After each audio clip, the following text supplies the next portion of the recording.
ساعت ثانیه وار رها تو قافیه ها، امید به باقی راه واسه گوش تو ساقی ناب، پیرامون آشی پر پیام تو قافیه گم،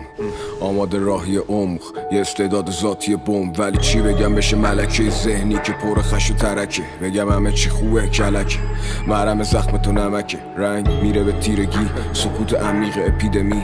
بزا نمکو بریزم و الا بعد این شبا سپیدنی. نه چشو بستم تو اوج فکر، چش من باز پشت پلک، میشینم کنج ذهن به انتظار یه معجزه، کله به رقم گرم 1-0 عقب گرد، همینو نمه میرم تا اون جایی که دست خواب یهو یقم کرد. ولی دیگه نمیذارم که بازم بگذره، شک میزنم خوابم بپره، عجیب اینه هر چقدر که حالم بدتره کارم بهتره، اونی که تا طلوع آفتاب بیداره، کم میخوابم چون خواب میاره، از در دیوار خونه داستان میباره، آشنا بیگانه واسه داشتاد میخوانت.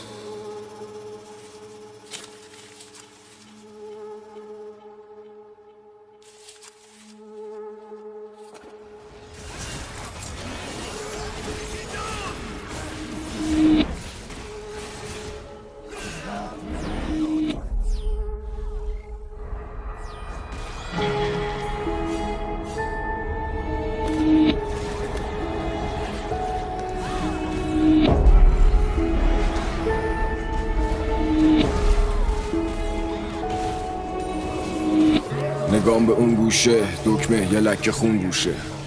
برو فشارش بده شهر و با حرفات باز به چالش بکش، تو نگاه توی چوب خشک بی آب و خاک ولی رو به رشد، نگاه میکنم به دور و برم میکروفونو میگیرم توی مش، من آسمان و سقفم میبینم پای کار، تو خلوت میشینم تازه ها رو تو دفتر میچینم، واژگان رو کلت میگیرم،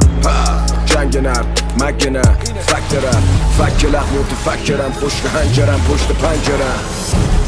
دند نرم کاسه با چارچوب و قالبا،